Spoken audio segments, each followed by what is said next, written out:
Welcome back, beautiful souls, to another episode of Awaken Your Authentic Self. I'm your host, Jessica, and as always, I'm honored to hold this sacred space with you, where we dive deep into consciousness, healing, and the divine unfolding of who we truly are. Today's episode is one that moves like water, fluid, mystical, and filled with the wisdom of trust. My guest, Lynnda Pollio, is a multi-award-winning, best-selling author of the deeply moving novel, Trusting the Currents. She's also a consciousness doula and a frequency artist, where she guides others in awakening to the energetic frequencies of transformation and the heart. Lynnda's journey is extraordinary, from a high-powered career in New York's advertising world to hearing the voice of a Southern African-American woman named Addie Mae Aubrey, a voice that asked to have her story told. What unfolded was not only a book, but a spiritual transmission, a reminder that life itself becomes miraculous when we learn to surrender and trust the currents that guide us.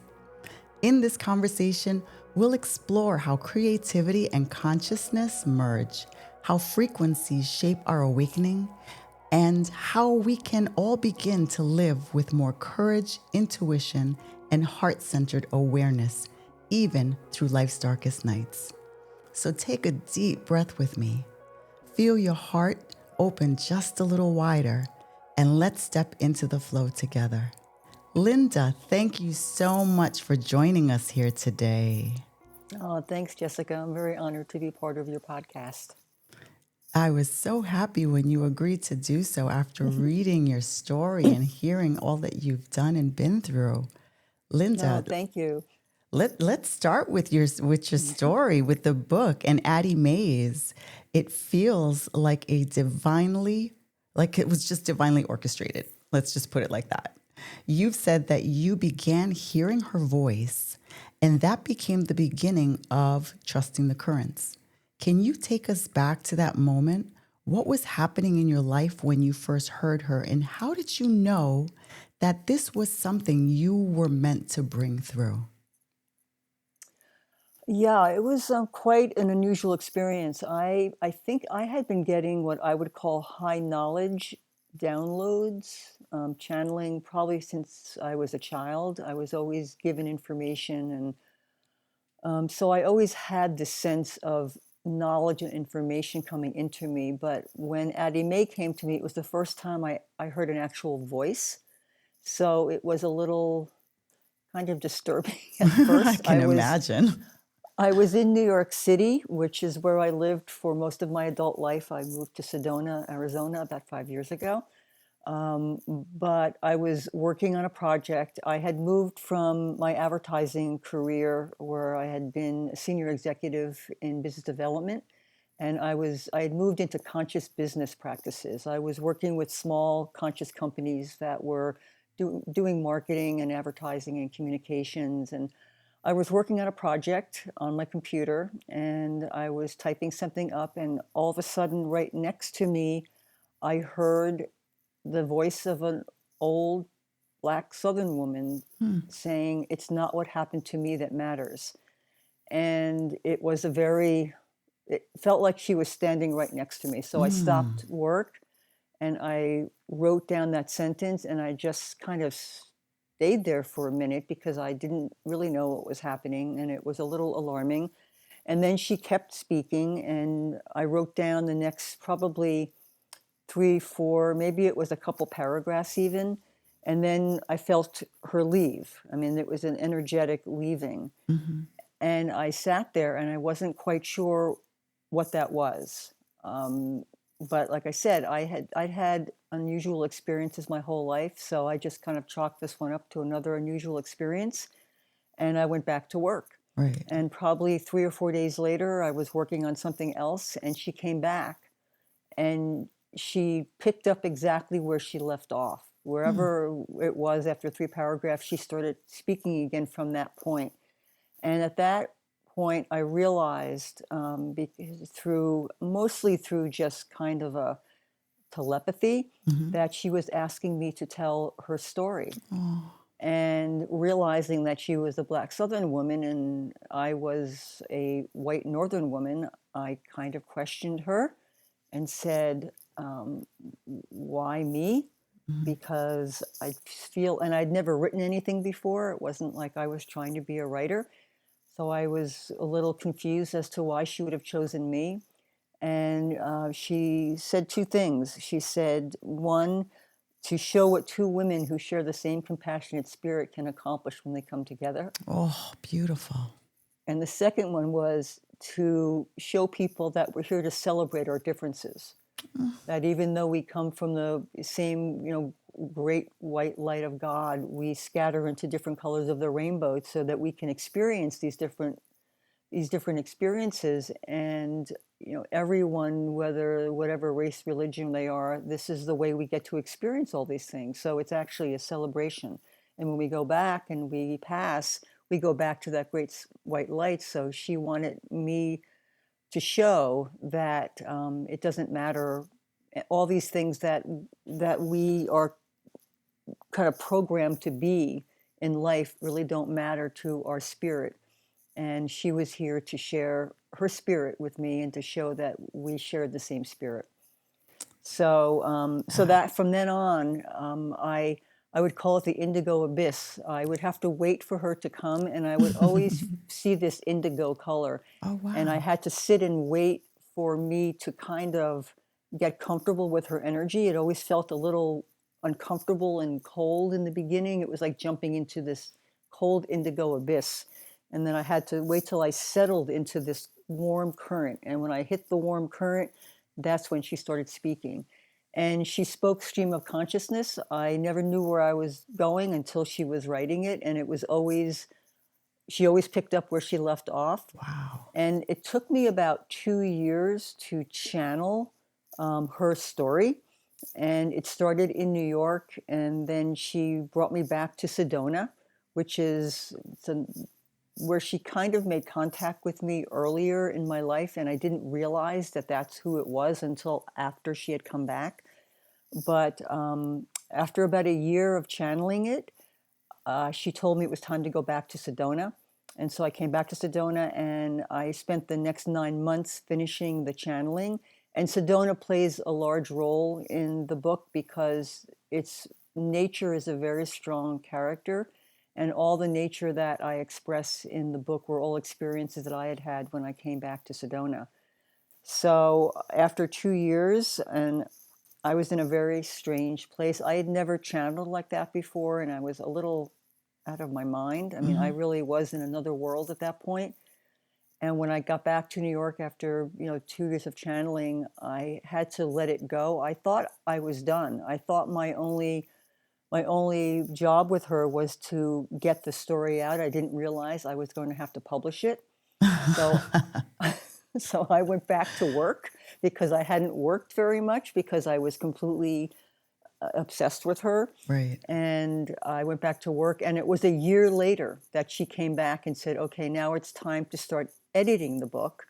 And it took me 8 years to edit it. So this was a Wow. very long journey. She has been the most influential person in my life, even though I never really knew her or saw her. Right. And once I was done with the editing, I had tried to decide what to do with it, and she told me I was supposed to self-publish it. So that's what I did. And just as as the book came out, my mother fell and shattered her femur. So I went into 24/7 care of my mother while I was getting the book out. Right. So for the first 2 years, I didn't really do much with the book except enter awards, and it won every award that it entered. Wow. And I've realized that the book actually has much more meaning now as people become more awake and as people move into their hearts more than it did even when it was published. I think it's been out now for like 13 years, but it still has a really strong life, and it's a really wonderful book for anyone that's going through a big change in their lives or going through an awakening. So yeah, she was an incredible force of nature. That is an incredibly beautiful story. Mhm. I mean, I've heard voices before, but no one has given me a book yet. I'll, Yeah, and it was the only voice I've ever heard. Like I said, really? I continue to get downloads of all kinds of knowledge and frequency Hmm. and transmissions, Hmm. but not in the voice. Right. And she never, when I finished channeling it, I never heard her voice again in the same way. When I was a child, I used to find baby birds that fell out of nests, and I would raise them until they flew away. And at some point in their development, they would, towards the end, if I called them, they would chirp to me, but they wouldn't come because they were transitioning back to their natural world. Right. And that's how kind of Addie Mae came to me. When I would be calling to her, she would let me know she was there, like she was chirping, but she wouldn't respond in the same way. Um, she responded the most when I was afraid. She found fear to be hysterical. She thought it was one of the funniest things that humans do is be afraid, because she said there was really nothing to be afraid of, that everything is an experience our soul takes in Hmm. and uses as a fertilizer and uses as a guide. But I've never heard her in the same way, although I do feel her presence from time to time. That's actually a download I had received once about fear. That Oh, there's really? nothing to be afraid of. That all fear is just irrational thought. Yeah, it's just what we don't, we fear what we don't know. Exactly. And I mean, I felt that if I hadn't said yes to her, she came to me. And if I hadn't said yes, I didn't have to listen to her, because she did take me in a direction and change my life in ways that I never could have expected. But I knew that if I hadn't said yes, she would have gone on to find someone else, because it was her story was meant to come out and Hmm. she knew it. But she wanted me for the reasons that she told me for, but it was up to me. It was a choice. And I think many of us get downloads from energies that are asking us to listen, but we either think we're imagining things, or we're too busy, or we get afraid, and so that energy moves on to something else, or someone else. Absolutely. I will share with you. The first interview that I did was with an author. I don't know if you know Ravi Kothuriya, No, and no. he wrote the book Happy Soul, Hungry Mind. Oh, beautiful And it title. was funny that the things that he said had come to him, like that he put into the book, were all downloads I had received recently over the last Oh, two interesting. years. So it's like he and I were on this same exact page. And I'm like, this is so crazy because I'm here reading this man's book and he's giving me confirmation to everything that I've been told. Yeah, well, I mean, that's how frequency works. We sort of align with frequencies. I'm very frequency oriented, Hmm. and I find that, if you and I are connected on some frequency, or you wouldn't have reached out to me. Absolutely. And we're either resonant with a frequency or we're dissonant with a frequency, and they both have different experiences and different reasons. But many people that are on this path, they align with the same frequency. And it's like when you come off the 3D and you start moving into these new sort of conscious spiritual directions, you move into a different frequency. And so you end up being dissonant with a lot of the people that you used to be friendly with or used to be in your family. And you become more resonant with people that were total strangers that you don't know anything about, but that are having similar experiences to you. Absolutely. Especially, one of the things I talk about often when you mention family is just the whole, it's sad to say, but the easy explanation is kind of you just outgrow them. And it's not, Yeah. it's the energy. It's, you start to awaken and your consciousness is at a different level and they don't understand. And they either want to understand or they just completely kind of disown you a little. Well, yeah, well, they don't want it's you to change, because it's not comfortable for them. yeah, you're showing them something that they don't want, that they can't do themselves, and they don't want to, and that may not be their role in this life. Right. So, I mean, a big part of it is not holding judgment, is just Right. allowing people to be who they are, but that's not easy when you're going through an experience that you didn't expect to have and you don't understand what's happening. And then you have the people that you're closest to who are telling you you're nuts, or Exactly.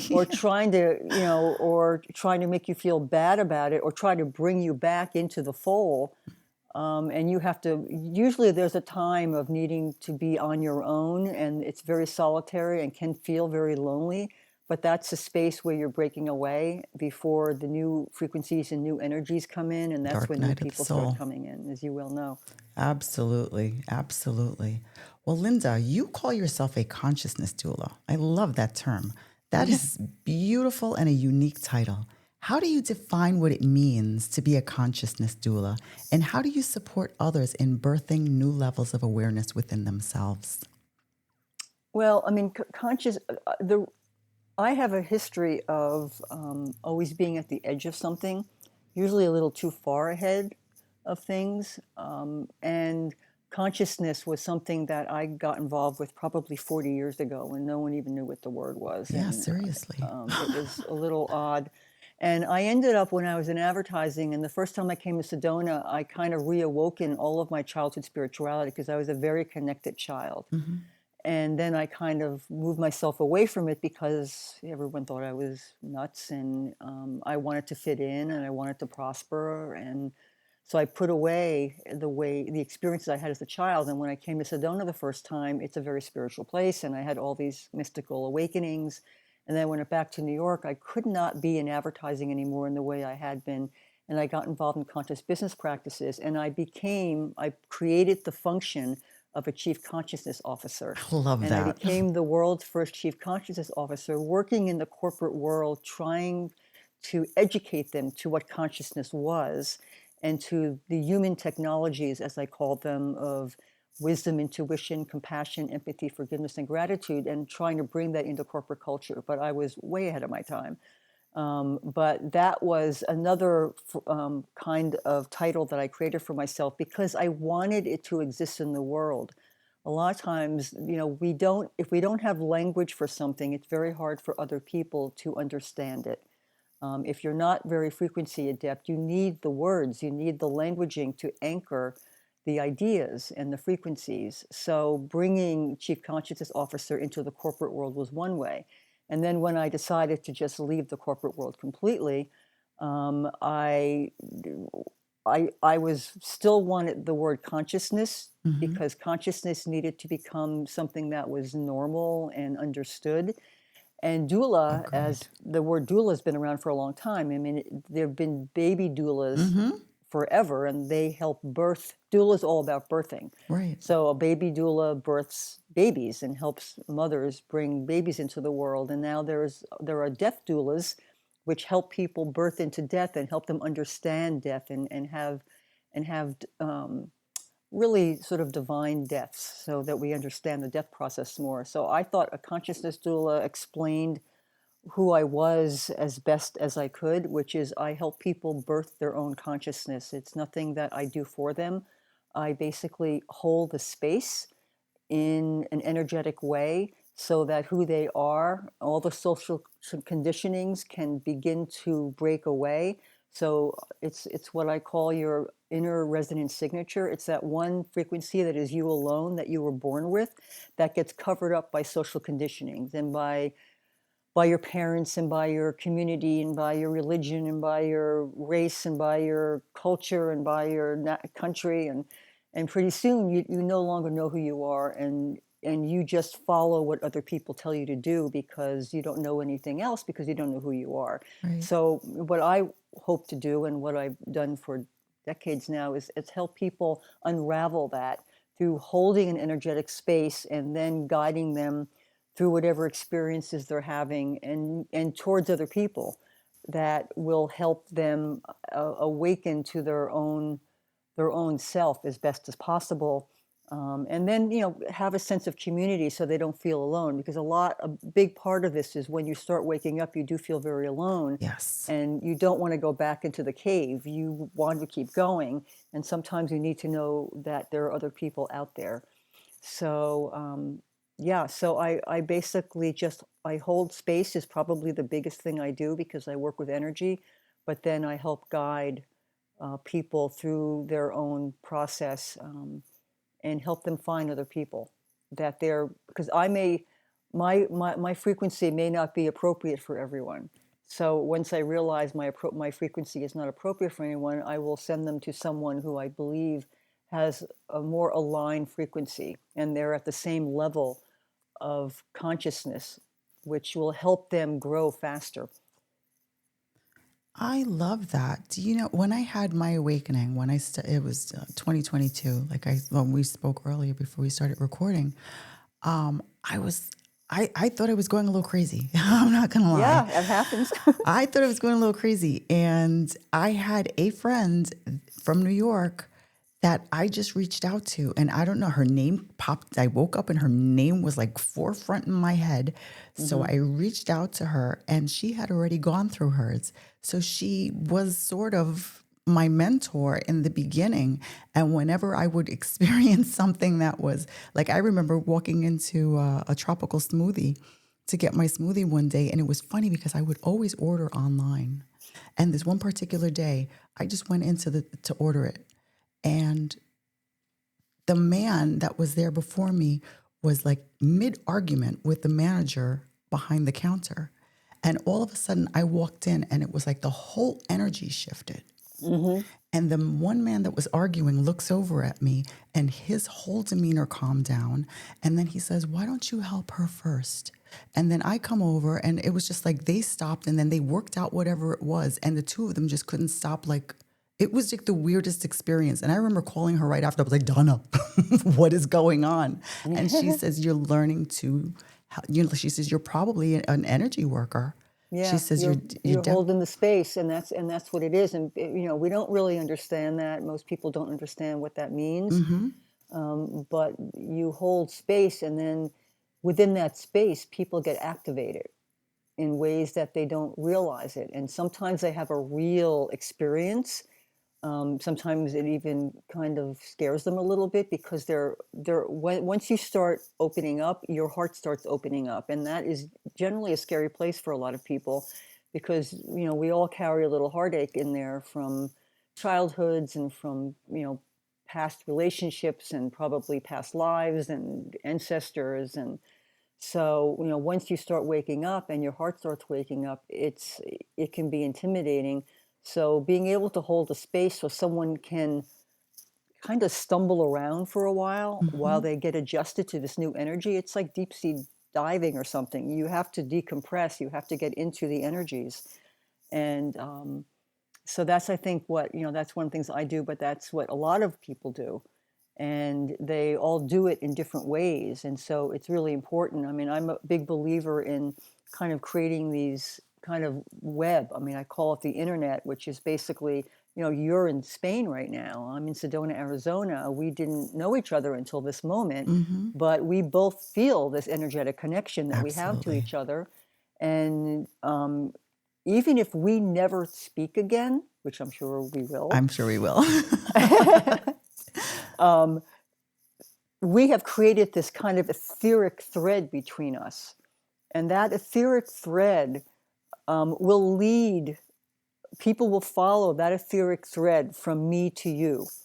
And then you will have another etheric thread to someone else. And eventually we become this giant web of consciousness that allows people, because we have to allow people to stumble around in the beginning. Mhm. Even now, I've been involved in this for decades now, and even now, I mean, I still go through really, really difficult times, and I still stumble into difficult situations, both internally and externally with me. So, as long as we're in these human bodies, there is no complete enlightenment. You just learn to understand yourself and navigate, and working with energy is way easier than working in the Against it. social programming that we've been living in. Absolutely.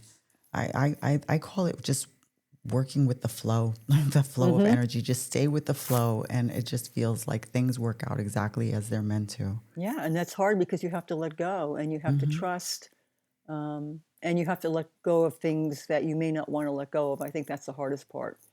I think that is a hard part for everybody. Yeah, it's hard. I mean, you have to let go of identity, things you believed about yourself, things you think you wanted, people you loved, people that you thought made you feel safe.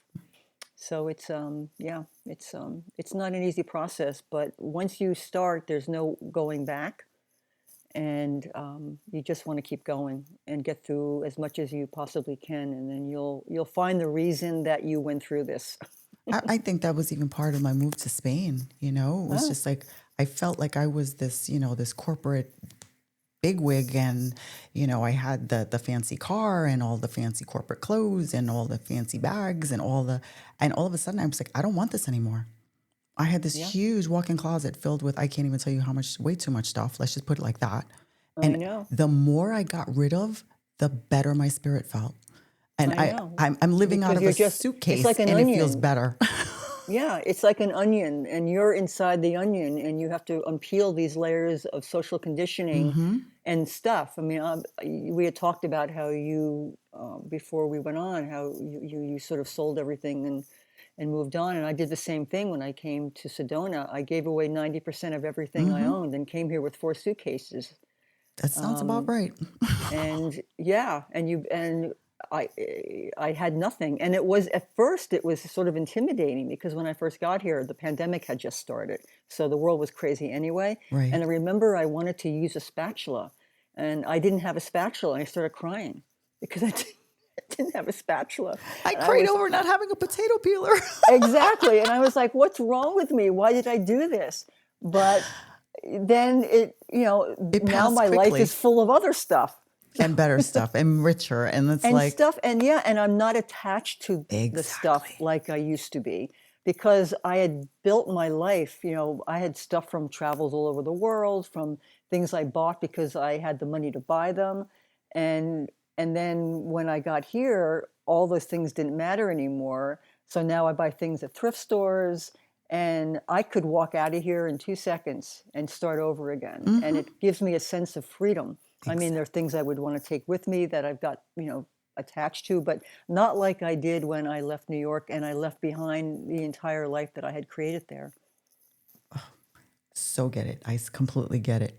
Now, Linda, I have to ask, you also mentioned being a frequency artist.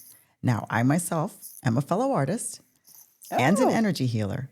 oh. I understand that that means that you channel energy through your art as well, but can you please explain to our listeners exactly what that is, the process, and how this came about for you? Well, this is the latest kind of way that the energies that work through me are coming in. The first thing I'd wanted to be when I was 4 or 5 years old. I wanted to be a nun. I was very religious. I was raised Catholic.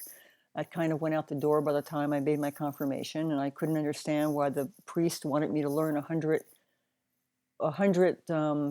questions.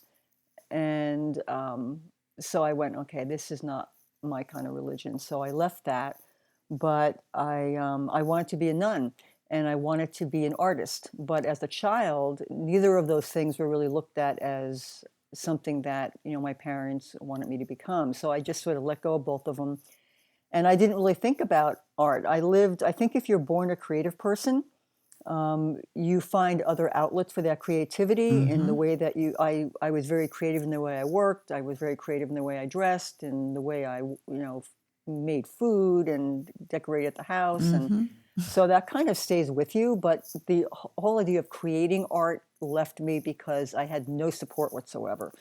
So it only just started happening last April. I was hiking, and I had this freak accident. And of course, you never know the way things happen. It looks like it's a bad thing, but they turn into good things. I shattered my elbow Oh, hiking, dear. and I have they put a plate and 10 screws in my elbow, which I Wow. still have in there. And I had never broken anything. I had never had surgery before. It was extremely traumatic and extremely painful. And by the beginning of June, it was starting to, I could move my elbow a little bit, and I was still, all wrapped up, but I had this intense impulse to create. And in that arm, I'm left-handed, and it was my left elbow. Mm-hmm. So my husband had found a year before in a thrift store, because he knew I was into art, he had found a whole bunch of colored pencils. And so he bought them for me, and I just stuck them in a closet, and they stayed there for a year. And I had brought from, one of the weird things I brought from New York was an 8.5 by 11-inch drawing pad that had to be 25 years old. And Wow. why I brought that, I don't know, but I did. And that was sitting with it. So I pulled out the colored pencils and the pad, and I started creating. And I felt this very strong energy coming through me. And it was just drawing and creating, and I knew that I was bringing in transmissions, and I knew that I was bringing in communications. So I just allowed, but I had no understanding of why I was doing it or how I was doing it. So I just started working with the colored pencils, and I created 4 or 5 images of colored pencils. And then a friend of mine here was moving out, and she was an artist, and she left me a bunch of paints and left me a bunch of art markers and a bunch of other art supplies. And so I just started working with that. And one after another, the art just kept coming in and coming in and coming in. And I started calling it frequency art, because it's very abstract, but it is bringing in communications. And these are cosmic communications. I know who they're coming through, but I just started working. I now have 40 of them. Wow. And they are, actually, I'm working on my 42nd right now. So the last year, in like 15 months, all I have been doing is creating art. I love And I that. know that I am creating this art because these are communications that are bringing in new energies into the planet. And the first thing this art does is disrupt your sort of consciousness, so that it allows these new energies to come in. And these are all about moving from one reality to another reality, from one consciousness to another consciousness, from one dimension to another dimension. And so, yeah, so that's what I've been doing since then. And I'm in the process of putting together my first exhibit. I haven't sold anything yet, and I haven't wanted to, but I will be doing that probably by the beginning of the year. I'll be setting up a way to sell these, because they want to be in people's lives, and each piece sort of communicates to someone in a different way. But yeah, it's been a very unusual experience, and it kind of came through me in the same way the book did, in that it was all about the frequencies that were coming in. And that's how the book came in too. I was bringing in, the book has 3 levels of existence. One is just a story of an old Black Southern woman who was recounting her teenage years. And then the next level there are universal life messages woven through the book that everyone can relate to. And then the third is an energetic frequency that embeds in your heart, and it opens the heart chakra. So, and that's exactly how my frequency art works. Is the frequency art comes in and shifts and navigates through different parts of your own consciousness and your own kind of frequency map, so that it can help open you up in ways that it's a tool. Right. It's a tool for awakening. I love that. And I have seen some. I saw some of your art on your page. And my Instagram. Yes, and I'm very like I'm an abstract artist. That's my thing. Oh, cool! That's great. When I was in share our work. When I was in college, I minored in art, and you know how they try to make you make a tree or make a leaf. I was like, this doesn't work for me. That's how that was part of my problem as a child, because I was drawing spirals from the time I could pick up a pen. Right. So all of my art as a kid was very abstract and odd, and so everyone say, well, you're not an artist because you're not drawing, dogs and Exactly. You're not trees. making trees and flowers You're and not making suns. trees. So I went, okay, you must be right because you're older than me. So, or you're my mother, or you're my father, or you're my teacher, or even my friends would look at my art and go, what is that? Right. So this came in again in the same way, but way more sophisticated because of all the energy work I've done. Right. And I've done a lot of healing work myself. I don't do it anymore, but I've done all kinds of energy healing work over the past, decades. That is, yeah, one of the things, it's funny that as a child, I used to always draw this one particular, I called it a flower. To me, it was my flower. Everybody said it's not a flower, but to me, it was a flower. And it literally wasn't until last year where I had gotten this sheet because I'm a Reiki master. Oh, yeah. So when I would work, I had this sheet that I would use to cover up my TV. And all of a sudden, I had ordered it and I thought it was beautiful. It had all these pretty purples and blues in it. And I look at it and I go, that's my flower. And I realized that my flower was a mandala. Oh, interesting. So Yeah. since I was a child, I've been drawing mandalas as flowers. Well, that's really great because and I think this for a lot of people, we think we need to follow rules in the way that we create, and particularly right now. I mean, we're so judgmental as a species that we don't allow people to just like screw around Right. and play. Play has been lost. Joy Yes. has been lost. And when I create my art, the one thing I have to do is I have to take away my brain. I have to take away my judgment. And no matter what this thing looks like, and I usually hate them just before I'm finished with them. I mean, they look weird. They don't make any sense. And it isn't until the end, sometimes after I'm finished, that I begin to adjust to their frequency. And I think it's, when you're drawing things like that, and that can be in any part of your life, when you're doing something different than anyone else and there's nothing like it, it's very easy to think there's something wrong with you or think that it's no good because no one understands it, but it's because you're bringing in something new. Right. You're just bringing in something new. And I think that, what you were doing as a child with your mandalas and what I'm doing now and what I was doing as a kid even with all the spirals, my whole thing was spirals. I was a spiral nut. And there's still a lot of spirals. Well, think but, about the universe, right? I also create. I also create a lot of other sort of glyphs and images that I don't know what they are now, but I draw them anyway because I believe there's something. And I have one black and white image that I created. It's the only black and white, and I showed it to someone, and they ended up showing me there's a Taoist monastery in China called White Cloud. I'd never heard of it. And there are these scrolls, and she said a friend of her was there, and she bought her one of these scrolls, and it's a scroll about the Taoist story about creation. And if you look at my black and white image that I had no idea what this was and what this scroll is, they look exactly alike. Oh, that's incredible. I love that. So I had channeled this creation story without knowing it. And if I had stopped and said, well, this makes no sense, I need to make it look normal or make it look understandable, I would have lost the transmission that was coming in because I wanted it to fit in.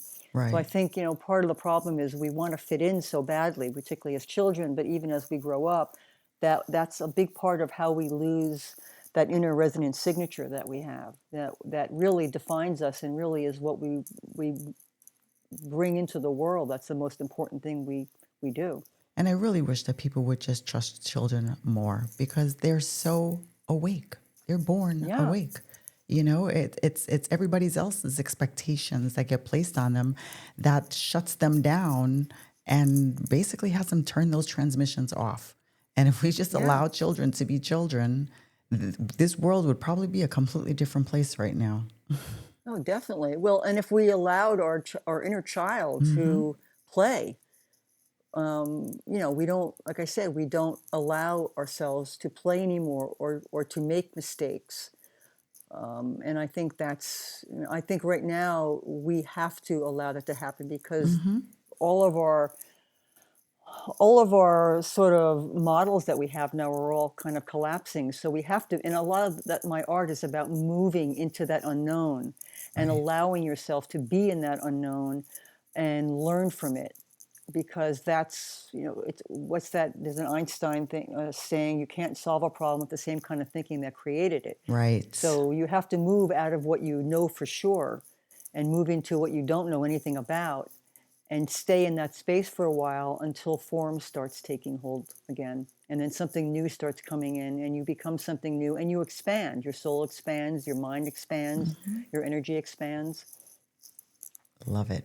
Now, you've described this time in human evolution as a collective awakening. From your perspective and all that you've experienced, what do you believe humanity is awakening into? I think they're awakening into the truth of who they really are. I think that we have been, programmed for, I mean, hundreds of years, if not thousands of years, and we don't know who we are at our essence. Everything that is what we use the word spirituality, but really what it is all spirituality is what is yet unseen. So we have so much that we don't know and that we don't see because we're told it doesn't exist. And I think what's happening is as our current models are all collapsing, we're being exposed to the fact that we don't know a lot. And we're being pushed into the unknown so that we start seeking what we don't know and start trying different things and start looking for who we are beyond what we were told we were and what we were educated to be, and what our culture has defined us to be. And as these cultural conditionings collapse, we are going to be we're going to be forced to go deeper into ourselves. I think what's happening is we are this external chaos that we're experiencing is trying to move us into deeper places within ourselves where the answers all lie and where the future lies, because the future does not exist in the external world. We're not being led anywhere by anyone. There's No, no leaders out there that are no. leading us anywhere that we should want to be going.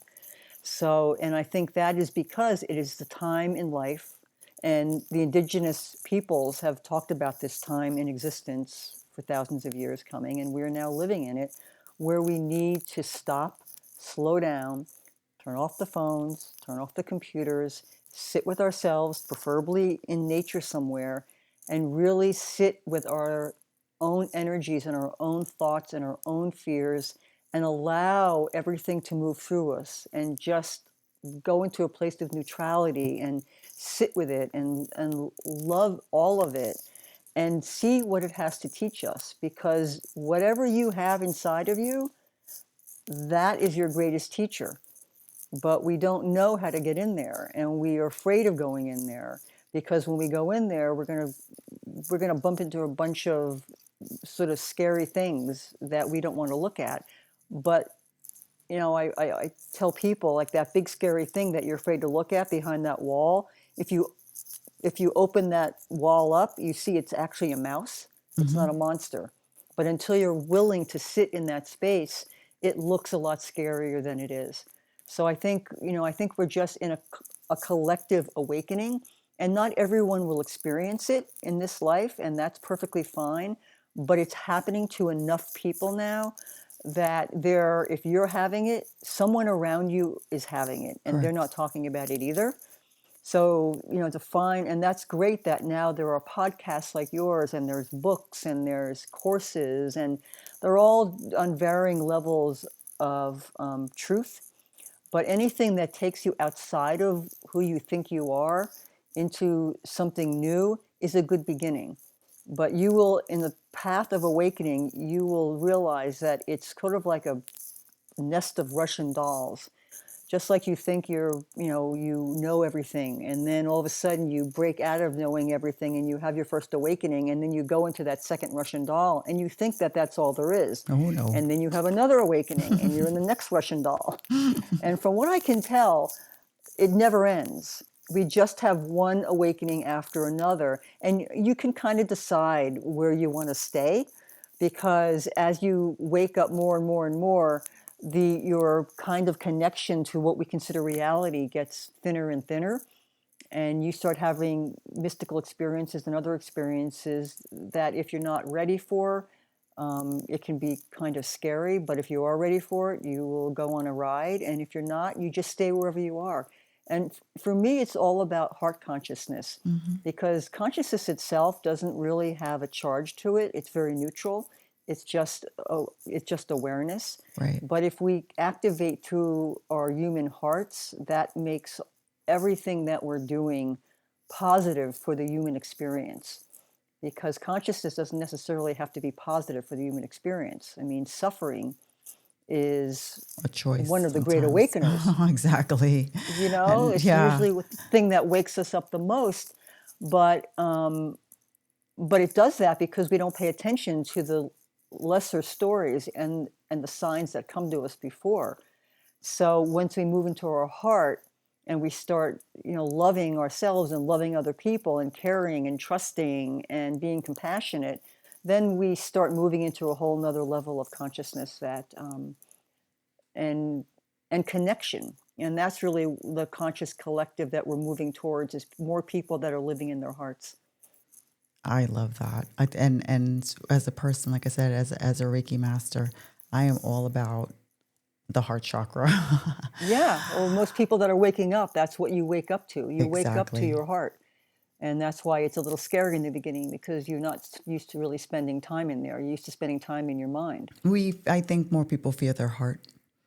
Yeah, the They're heart's afraid a of scary being place. afraid of It's getting who you really hurt. are. Afraid, right? Exactly. Yeah. And if we start looking at everything around us and the people around us as a mirror, Mm-hmm. you Which they start are. exactly. You start to realize that. I think it makes it easier when you make that correlation to start to help to heal yourself.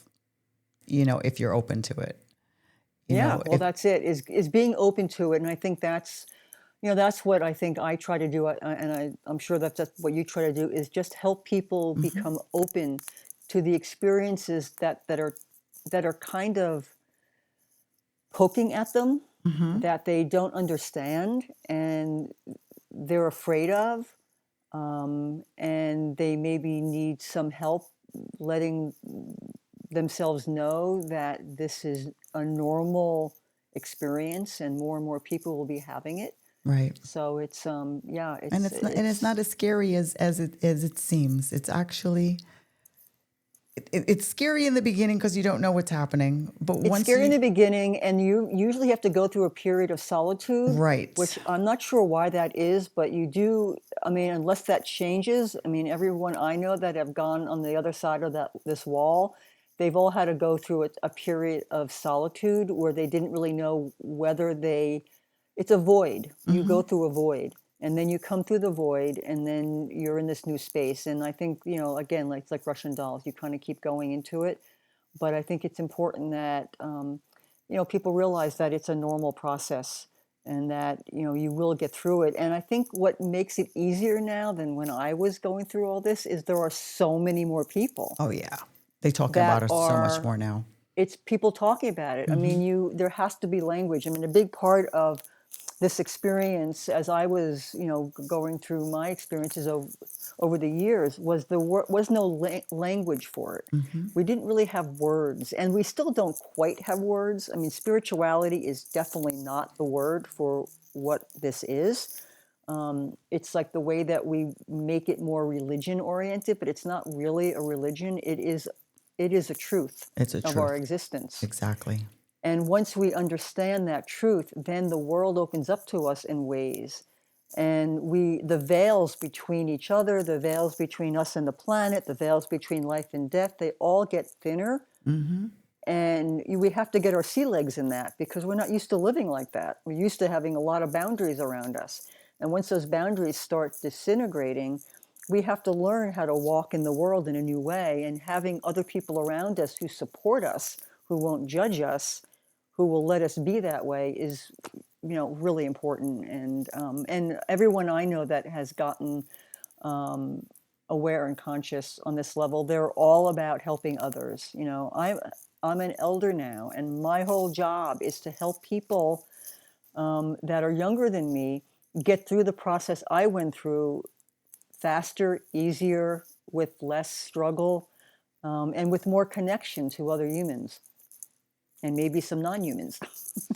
Exactly. That's a whole other conversation, Linda. I know. Because I could spend another hour on that conversation alone. I know. I've learned to communicate on that side also. So Yeah, that's yeah. been Well, really once that's what interesting. happens, you start being able to. That's where the veils start lifting. But again, that is a whole nother conversation. But yeah, so I think I think it's a beautiful time to let yourself go right now. Yes. There's a lot of support right now. And I think there really is a lot of places to find answers if you have the questions and you're willing to ask them and listen. There are a lot of places where you can find answers. I mean, even the 3 years ago for myself, I felt a little lost, because it wasn't even spoken of as much then as I'm hearing about it now.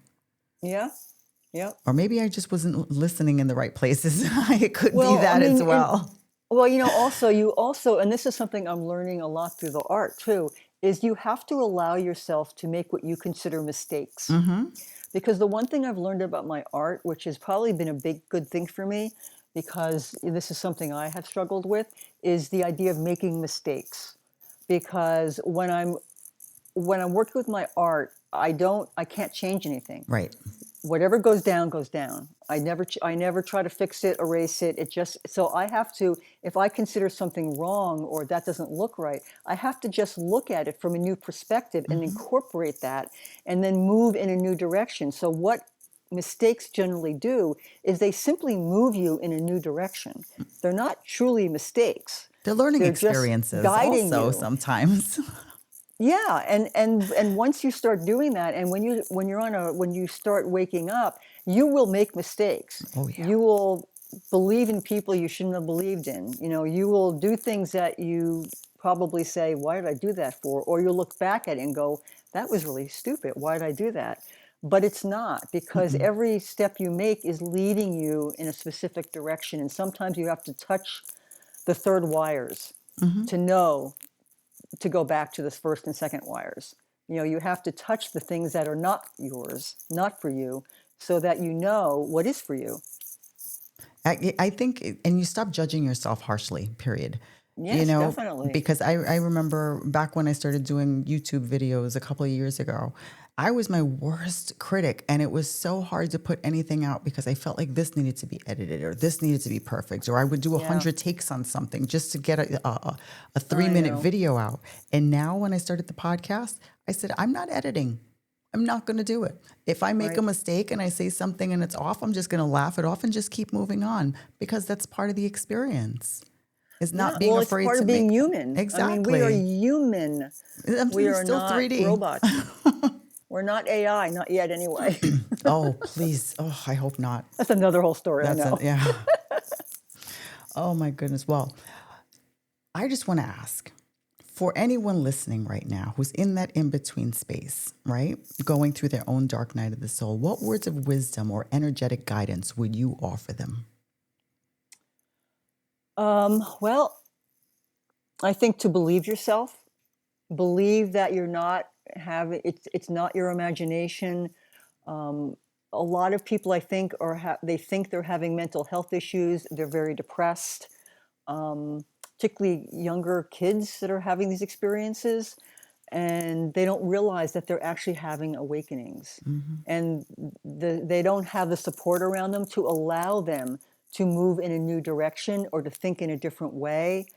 And I think it's really important that even if you are depressed and you're having a hard time, just to sit with that and not judge it and allow yourself to experience it, go in nature. There is no better place to be if you're having a hard time than laying on the ground or sitting under a tree, and just allow yourself to speak to nature and put your hands, I used to, when I lived in New York and I got stressed out, which happened a lot, um, I always kept a bag of organic dirt under my sink in the kitchen. And I would take the bag of dirt out. And when I was stressed out, I would put my hands in the dirt and I would smell it. And it was like a tranquilizer. It just completely calmed me down because nature is here to support us. And we've done so much to detach ourselves from nature, and it holds all the keys to everything we need. So I would say turn off your phones, disconnect, because as much as you're on your phone is when you're not in your own self. You're not in your own space. You're being led and controlled by forces that are trying to control you and that do not have your best interests at heart. So shut the computer off, shut the phone off, go sit under a tree, go have a cup of tea, sit in quiet and space, and really get to know yourself. Most people can't sit with themselves for 5 minutes. So unless you can do that, you'll never get out of it. And it may be really uncomfortable in the beginning, but you will have epiphanies, and you can do journaling, you can do anything you want. You can sing, you can dance, just detach yourself from what is considered mainstream culture and spend as much time in that way as you can. And then find people that you can talk to, even Very if they're important. online, that you can share your experience with, who won't judge you. But will keep you also sane, because you can go off the rails with this as well. That's why it's really important that you really know yourself as much as you possibly can. And stay grounded. Know thyself exists for a reason. Exactly. And more people need to realize the real meaning behind that one. Yeah. Oh my goodness. Well, Lynnda, what a deeply nourishing conversation. Oh, thank you. Yeah, I really enjoyed talking to you too, Jessica. We'll have to have more conversations. Absolutely. It's beautiful to meet someone I feel is at a similar frequency and has Yes. had, everyone will meet people along the way that are on this path, and some will resonate more than other people will resonate, but you all have a frequency and you're all here for something else. I mean, I had a vision years ago that all of us were kind of acupuncture points on the planet, and we're all put on the exact point in the planet where we're supposed to be, because these cosmic energies are coming in. They're coming in through us into the planet. The planet is ascending and everything on the planet is ascending. So you don't have to have a purpose.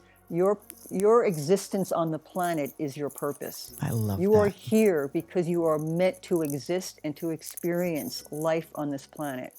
So as long as you are alive, whether you're having a good time or a bad time, you are fulfilling your purpose.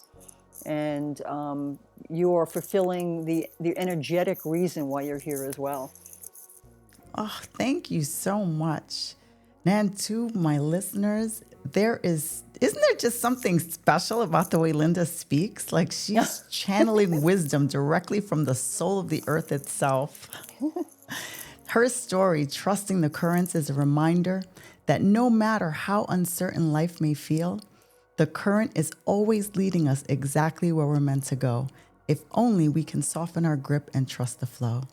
So thank you again, Lynnda, for joining us, for your light, your truth, and the frequencies you so generously shared today. You can connect with Lynnda Pollio and her offerings on Instagram and through her websites. I will have all of her information on the show in the show notes.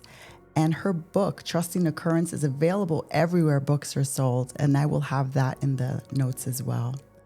If this conversation resonated with your soul, please make sure to subscribe to Awaken Your Authentic Self for more heart-centered wisdom and spiritual guidance.